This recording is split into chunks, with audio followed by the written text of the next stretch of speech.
This is my 38th video on my work with OO gauge. See part 1 of this series for my reasons for getting into OO gauge when I already had a lot invested in working with N gauge and I didn't really have space available for a large fully operational OO gauge layout. Also see my lengthy series on my N gauge railway modelling for smaller and more complex scenery and smaller scale trains running. This is the 12th part dealing with my third layout made using mainly Hornby EZ Track. See the prior video, part 27, for my reasons for wanting to try a Hornby EZ Track layout when I already had an OO gauge layout using Bachmann EZ Track. This part deals with further work on my Hornby layout, specifically finishing a Hornby R503 signal box and repairing and assembling a bunch of Hornby signals and placing them on the layout. Just to keep up with things, I shall also throw in a couple of additional buildings that arrived during this time. This was where I had got to at the end of my previous video. The platform and main buildings for the station, built from the Super Quick Station kit and the Metcalf Red Brick Platform kit, were completed and placed on the layout, these being the very first building items to go on this layout. The next building that I turned to was this little Hornby R503 signal box, which I intended to use as the box for the station. I bought this as a used item on eBay, but though used, it had never actually been assembled. This is not one of Hornby's more fancy buildings, it's just a basic plastic construction with glazing and decals to be added. I thought that this box usually also came with adhesive stickers that could be put onto the walls to convert its appearance from brick construction to stone construction, but those didn't come with the item I bought. I think that I probably wouldn't have used them even if they had been included.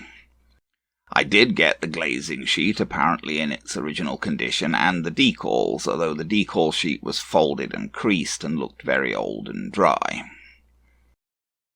I first turned to installing the glazing. There were no instructions included with mine, so I wasn't too sure what glue to use. I tried poly cement, and it seemed to work fine, so presumably the box is made of polystyrene plastic. The glazing isn't too difficult to install, as the pieces provide lots of overlap beyond the actual windows themselves, so it's very easy to glue the pieces in place without getting glue onto the visible glazing of the windows. The pieces each do a whole side of the box rather than individual windows, which again makes fitting them fast and easy. Here I've just fitted the glazing piece for the main front windows of the box. Now I've fitted the glazing for the windows at both ends of the box. And now the glazing for the windows on the lower floor of the box is fitted. The decals, as I mentioned, did look rather aged and they were creased. I was particularly concerned about this decal, the largest one, representing all of the levers in the box. Given that it was obviously very old and it was right on a crease in the sheet, I feared that it would fall apart when I tried to take it off the sheet. So I oversprayed it with a coat of Tester's Decal Bonder, which is intended both for repairing old decals and for finishing decals that you've printed yourself. Basically, the Decal Bonder creates a new transparent layer over the top of the decal, which will hold the decal together as it's slid off the paper after soaking in water. I was actually very surprised to find when I started soaking these decals in water and applying them with the aid of a little microset decal setting solution that they were in fact extremely high quality decals. They were very precisely printed in full colour with the colours precisely registered, and they slid off the backing and applied nicely and neatly. I must have applied many hundreds of decals over the years, and I don't know that I've ever encountered better quality decals than these. Even so, it was probably a good job that I bonded the large decal for the levers, as the drying and creasing had broken that. But it went on quite well, held together by the Decal Bonder. You can still just see the sort of crack at the end where it was broken.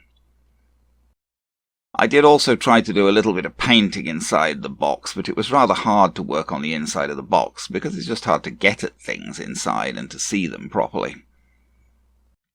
I put the roof on and attached the steps. I also put a little decal over the door. The decal sheet included several more of these, saying things like waiting room and station master, so I imagine this same decal sheet was perhaps used for other station buildings. Now I have those decals and a couple more clock faces left over to use on something else. Here's the other end of the box with what I thought might be a reasonable sign over the door, i.e. lamp room. And here is the box next to the station on the layout. You can't really see much of the interior. The view from the other side. I guess this is a fairly basic building, but I actually quite like it.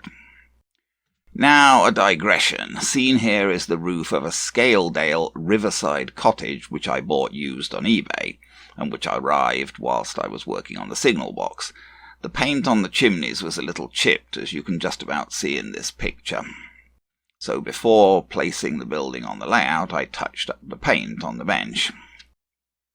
Once again, like the station building, when I placed this building on the layout, it didn't fit in the footprint made by my template. This was another one where there was no template or indeed any dimensions provided by the manufacturer.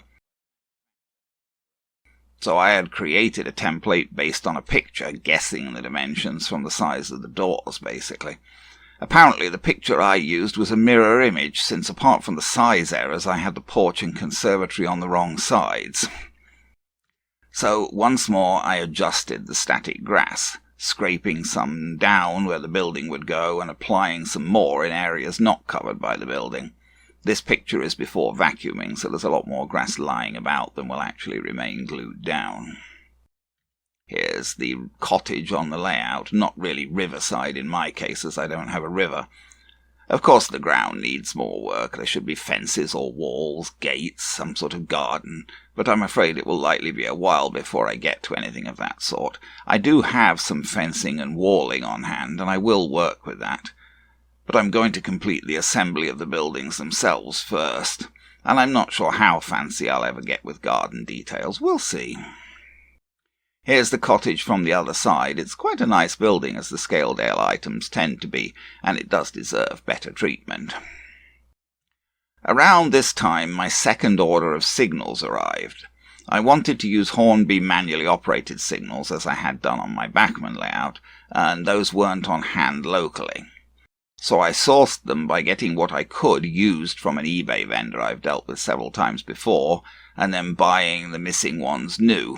Oddly enough, I got the new ones from Amazon UK, as they were prepared to ship them to me in Canada, somewhat to my surprise, and they had a good price. These are two of the used ones that needed a little repair. The one at the left seems to have been repainted rather badly, and the one at right is missing the boss on the post, which is supposed to keep the arm horizontal when it is in its lowered position. This picture was supposed to illustrate how the retaining boss is missing on the right-hand signal, but unfortunately my camera didn't focus. You can just about see that the signal arm at left is staying horizontal, because the black operating lever to which the operating wire is attached is resting under a boss on the post. Here's a picture of another signal arm. Here you can see quite clearly how the operating arm at the back of the signal rests against the piece sticking out from the post, and so stops the signal arm falling below the horizontal. Breaking off of these pieces is perhaps the most common fault with these signals.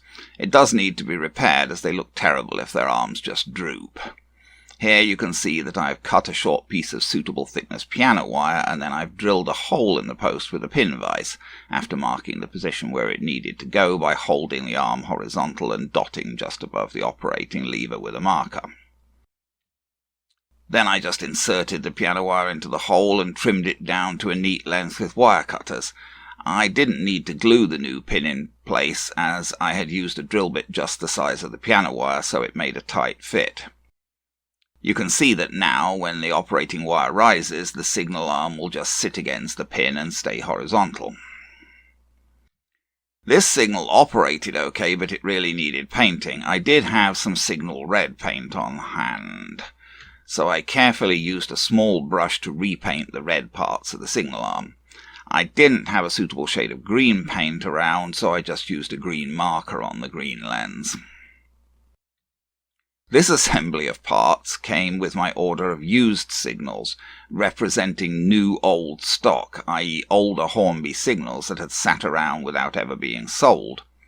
But did Hornby actually sell them like this back in the day? I really don't know. Anyhow, what I received was a heat-sealed bag with these parts in it, and I had to figure out how to assemble them. I was worried when I saw the distant arms, as I wanted home signals, not distant. But in addition to the 2 distant arms, there were actually 5 home arms, so I did have all of the parts required to assemble 2 junction home signals. There were no instructions, so I looked at signals that I had on hand to see how to do the assembly. The first step is to attach the signal arm to the post using one of the pivot pins. There's a pivot pin seen at the right here, just to show what the pivot pins look like. The pivot pin is put through the larger hole in the signal arm, and then pushed home into the upper hole in the post. No glue is required as the pins hold tightly by friction fit. The arm must be attached in place with its operating lever under the boss on the arm so that the arm can pivot up but not down. Next, an appropriate operating wire is attached to the arm. There were short and long operating wires for the short and long posts. The long operating wires need to be attached with the longer straight uppermost. The U-bend on the end of the wire is hooked into the small hole on the operating lever of the arm, so that the operating wire sits behind the arm. Then an operating lever and weight is attached to the lower end of the operating wire. This is again hooked onto the U-bend at the end of the wire, so that the wire sits behind the lever. Finally, another pivot pin is placed through the large hole in the operating lever and weight and pushed home into the hole in the post. For a junction signal, 2 posts need to be assembled like this. Sometimes both are the same size, sometimes one post is longer than the other, and generally the smaller post will be for a minor line, branch or siding. The bases of the old Hornby signals are metal. The main upright post needs to be pushed home into the base. The fit is very tight, and with items like this that have never been assembled, the plastic post will actually get shaved as it's pushed into the square hole in the base. The post must be orientated so that the signal platform goes across the base, and the 2 small holes for the top of the ladder are on the same side as the groove in the base for the bottom of the ladder. The ladder is then trapped between the slot in the base and the 2 holes in the platform. The ladder has to be fitted the right way up so that there are pieces at the top to fit into the holes. The ladders themselves are metal and they often get bent, so it may be necessary to straighten the ladder. Then the assembly is completed by inserting the assembled posts into the square holes in the platform. Here are the 2 repaired signals and the 2 newly assembled signals at the end of this process. I had 1 home arm and 2 distant arms left over, as these were included as extra parts in the bag with the unassembled signals. Because I had very limited space on my layout to place some of the signals, it was necessary for me to cut off the extensions of the bases on some of them. Originally, these signals were intended to be able to attach to Hornby track using clips to connect them with the holes under the sleepers in certain locations on each Hornby track piece. But that would only work if your Hornby track was placed directly onto a board. It really isn't going to work if roadbed is used. I was a bit loath to mutilate the signals, but it was the only way I could fit some of them where I wanted them. I cut off the extensions for the track clips using a cutting disc in a rotary tool. I don't know what they use to make these bases, but it's tough stuff. I've cut steel with these cutting discs quite often, and this stuff didn't really seem any easier to cut than steel. Here are the 3 signals that I cut down, 1 single and 2 junction. I only cut down the signal bases where it was really necessary. After cutting down the bases, I used a black marker to hide where the metal was bared. This is one of the brand new Hornby junction signals that I bought through Amazon UK. I wasn't really terribly thrilled with these. They generally seemed less solid and well made than the old ones. One problem with them is illustrated here. Rather than fitting into a slot in the base that didn't go all the way through like the old ones, the new ladders, the bottom of the ladder's sides go right through holes in the base. The bottoms of the ladder sides are too long so that they stick out through the holes in the base. So if you place the signal on a flat surface, it falls over because of these protruding ladder edges sticking through the holes in the base. With all of the new signals, I had to use a wire cutter to cut a bit off the bottom of all of the ladder edges so that the signals wouldn't fall over. The new signals do come with an extra feature, not on the old ones, railings for the platforms. These, however, are a mixed blessing, as they're the very devil to fit. They come as a straight wire with 6 plastic posts slid onto it. You have to bend the wire to shape to go around the platform yourself. This is not easy. The wire's not super heavy, so you can bend it, but it's very springy, and when you bend it, it mostly just tends to spring back. Trying to get a wire like this neatly bent so that it has a nice rounded end with 2 equal straight arms that just fit around the platform is a tough task. The instructions seem to imply that once you've bent the wire to shape, you can simply push the bottoms of the plastic posts into the holes in the platform and you'll be done. Not so. There is no way those posts are going to stay in place just pushed in, so they're going to have to be glued. I tried first using polycement, since I was just gluing plastic to plastic, and I figured it would be easiest to do this assembly with polycement if it worked, which it didn't. The posts just fell out again. So the posts and or the platforms are not made of polystyrene. So I resorted to using cyanoacrylate superglue. The signals came assembled other than the railings, but I disassembled them to attach the railings, as it was difficult enough without having to work around signal posts, etc. I first glued in the 2 back posts on one side, as seen here. I could never get all of the posts in at the same time unglued. When I tried to put the later ones in, the earlier ones would always pop out. Then, with the first 2 posts set in place, I glued the back 2 posts on the other side into place. Then I inserted the bottoms of the front 2 posts into the holes in the platform. I didn't glue these, as with the back 4 posts glued firmly in place, the front 2 would stay in place without gluing. I bought 5 of these new junction signals, as that was what I needed in addition to the used order to complete my signalling plan. Here are those 5 new junction signals, reassembled with their railings in place. The track clips that came with them are seen at right. I didn't use these since, as I say, they aren't going to work if you have roadbed under the track. If you could get them into the slots in the track, the signal would end up just floating in mid-air. I got all of the railings on, but I'm afraid they didn't come out at all uniform. Here's my junction area, now with a veritable forest of signals. Most of these are actually just placed at the moment and not fixed down in any way. They could be fixed down using pins through the holes in their bases, but with the newer ones especially, the holes are too big for the Pico track pins to work. Alternatively, they could be glued down. A couple of them do already have pins or glue, since it was the only way I could get them to stay in place.